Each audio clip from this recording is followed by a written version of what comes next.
Bismillahirrahmanirrahim. Syukur pada Allah, mengucapkan kalimat alhamdulillah. Salat pada Nabi, mengucapkan kalimat Allahumma sholli ala sayyidina Muhammad sallallahu alaihi wasallam. Baiklah kawan-kawan dan Bapak Ibu, kita masuk kepada pasal tempat-tempat yang dibolehkan membaca Al-Quran. Artinya ada tempat-tempat yang dibolehkan, disunahkan dan dilarang untuk membaca Al-Quran.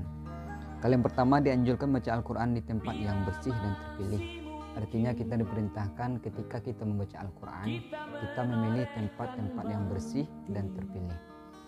Oleh sebab itu sejumlah ulama menganjurkan pembacanya di dalam masjid. Artinya anjuran para ulama kita membaca Al-Quran di dalam masjid karena masjid sudah pasti bersih di dalamnya. Karena mencakup kebersihan dan kemuliaannya tempat dan membersihkan keutamaan yang lainnya, yaitu itikaf. Artinya ketika kita membaca Al-Quran di masjid, kita bisa mendapatkan beberapa pahala. Kali yang pertama adalah pahala membaca Al-Quran, yang kedua pahala itikaf. Tak kala kita masuk ke dalam masjid membaca Al-Quran, kita juga meniatkan itikaf. Dan hal yang demikian, kita membaca Al-Quran mendapatkan pahala, itikaf pun mendapatkan pahala. Artinya banyak kelebihan, maka sangat dianjurkan oleh ulama untuk membaca Al-Quran di masjid. Pertama karena kebersihan, yang kedua karena kemuliaan tempat tersebut, dan yang lainnya adalah kita bisa beriktikaf di masjid dengan niat iktikaf dan juga membaca Al-Quran.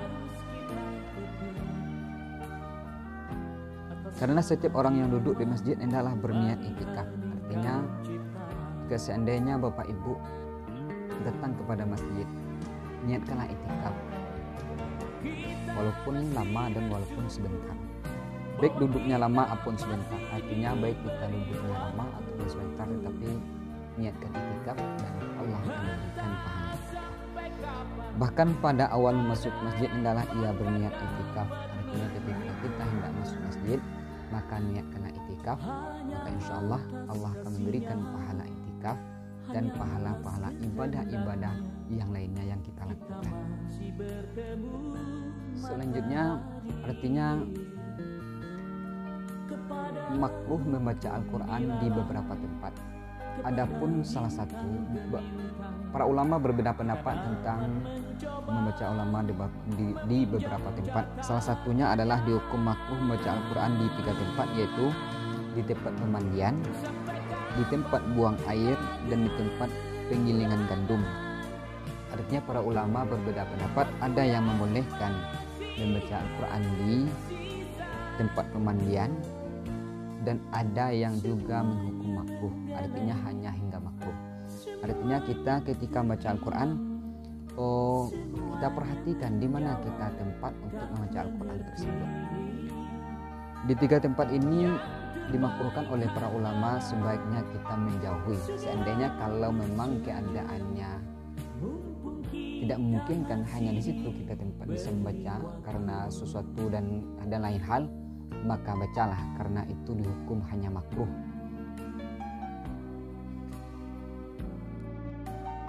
Adapun selanjutnya kita membaca Al-Quran sambil berjalan.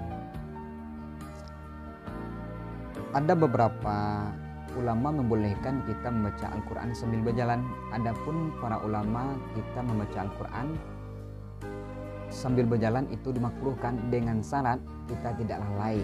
Jika seandainya kita lalai tidak dibolehkan, tapi seandainya kita tidak lalai membaca Al-Quran sambil berjalan, maka dibolehkan.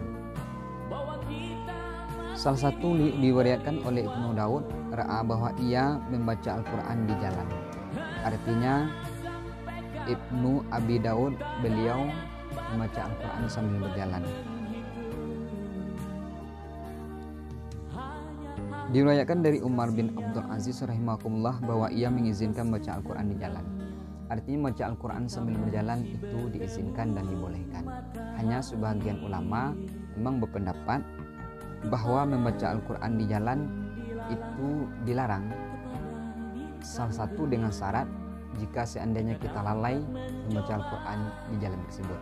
Seandainya kita membaca Al-Quran sambil berjalan karena keadaan situasi dan kondisi, maka bacalah Al-Quran sambil berjalan dan usahakan kita tidak lalai membacanya, karena dikhawatirkan ketika kita lalai Al-Quran yang kita baca akan salah bacaannya, ketika bacaannya salah maknanya juga salah. Maka jika seandainya waktu kita sempit, maka usahakanlah membaca Al-Quran di jalan dan mengulang-ulang Al-Quran.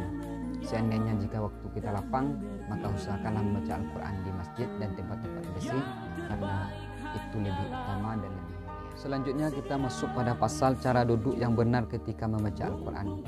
Artinya ketika kita membaca Al-Quran, bagaimana cara duduk kita yang benar. Maka melalui hadis Nabi ini dianjurkan bagi pembaca Al-Quran di luar sholat agar menghadap kiblat, disebutkan dalam hadis. Kita ketika membaca Al-Quran sangat dianjurkan menghadap kiblat.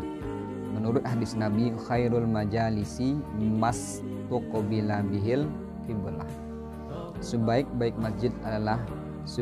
majelis adalah yang duduknya menghadap kiblat. Artinya kita sangat dianjurkan oleh Rasulullah SAW ketika membaca Al-Quran di luar sholat itu menghadap kiblat. Kalau di dalam sholat sudah pasti kita menghadap kiblat, tetapi dianjurkan di dalam sholat kita menghadap kiblat. Hendaklah ia duduk dengan kusuk dan tenang sambil menundukkan kepalanya dan duduk sendirian dengan menghadap kiblat. Artinya kita dianjurkan ketika kita membaca Al-Quran menghadap kiblat. Maka itu yang lebih diutamakan oleh Rasul Sallallahu Alaihi Wasallam. Selanjutnya adalah melalui surat Ali Imran. Allah Subhanahu wa taala berfirman di dalam Al-Qur'an, Bismillahirrahmanirrahim.